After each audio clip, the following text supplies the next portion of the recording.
1. 싫어 라는 말이 어려운 사람. 해리포터 시리즈의 여주인공인 엠마 왓슨이 나오는 월플라워라는 영화에서 이런 대사가 나와요. 사람은 자신의 가치를 인정하는 만큼 대접을 받기 마련이다. 내가 나의 가치를 인정하는 만큼 타인에게 대접을 받을 수 있다는 말이에요. 그런데 내가 나의 가치를 인정하는 것과 상관없이 나를 불편하게 하는 사람들이 분명히 있습니다. 진아영 교수님은 본질 요가 책에서 상대방이 나에게 대하는 태도는 내가 학습시킨 결과라고 했어요. 상대방이 나에게 불편한 행동을 했을 때에는 싫다라는 표현을 정확히 해야 한다는 거죠.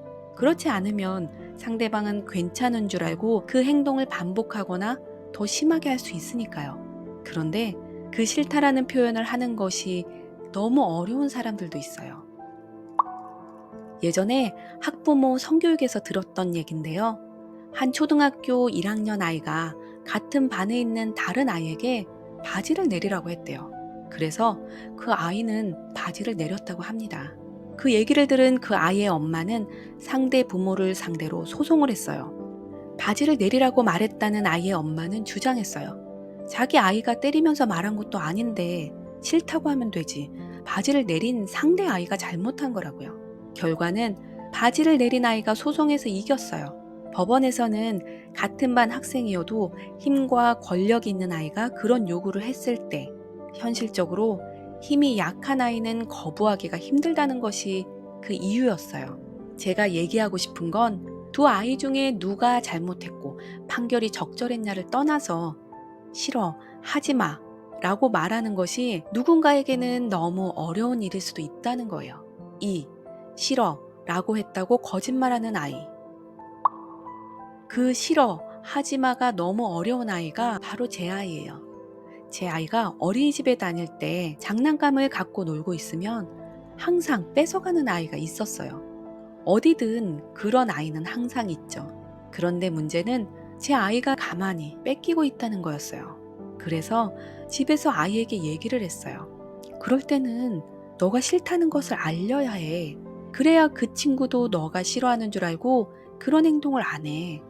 그리고 주말 동안 상황극을 만들어서 그런 상황에서 싫어 라고 말하는 것을 연습시켰어요. 그리고 월요일에 어린이집을 다녀온 아이에게 물어봤어요. 그 아이가 오늘도 장난감을 뺏어갔냐고요. 그랬더니 아이가 싫어라고 했어 라고 얼른 말하더라고요. 저는 그 말을 하는 아이의 표정을 보고 심장이 철렁했어요. 그리고 물어봤어요. 왜 그렇게 말하는 거야? 싫다라는 말 안 했잖아. 아이는 제 말에 고개만 숙였어요. 저는 아이가 장난감을 뺏긴 것보다 장난감을 뺏은 아이에게 싫어 라고 말했다고 거짓말하는 사실이 더 충격적이었어요. 제 아이에게는 장난감을 뺏기는 것보다 그 아이에게 싫어라고 말하는 것이 더 힘든 일이었어요. 그리고 그 말을 못한 것이 잘못이라는 죄책감까지 한 개 더 얹어서 왔어요. 거기서 한 발 더 나아가면 어떤 생각을 하게 될까요? 나는 싫어라는 말을 못했으니 뺏기는 게 당연해. 내가 맞은 건 하지 마라 못한 내 탓이야. 라고 생각하지 않을까요? 3. 싫어를 가르치기 전에 반드시 해야 할 일.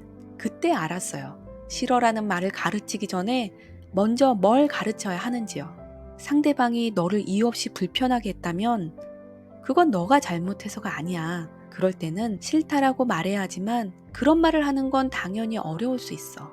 그 말을 하지 못했다고 해서 너에게 잘못이 있는 건 절대 아니야. 그리고 싫다는 말을 안 했다고 해서 계속 불편한 행동을 하는 건 잘못된 행동이야. 이걸 아이에게 확실하게 알려준 다음에 싫어를 연습시키든 가르치든 해야 하는 거였어요. 제 아이처럼 성향이 많이 약한 아이를 키우고 계시다면 저와 제 아이의 이야기가 참고가 되시길 바랍니다. 아이가 거절을 잘 못해도 싫다는 말을 못해도 여전히 세상에서 가장 가치 있는 존재라는 점을 꼭 알려주시기 바랍니다. 다음 글에서는 싫어를 가르치기 전에 반드시 해야 할 두 번째에 대해 얘기할게요. 영상 끝까지 봐주셔서 감사합니다. 지금까지 낙수맘이었습니다.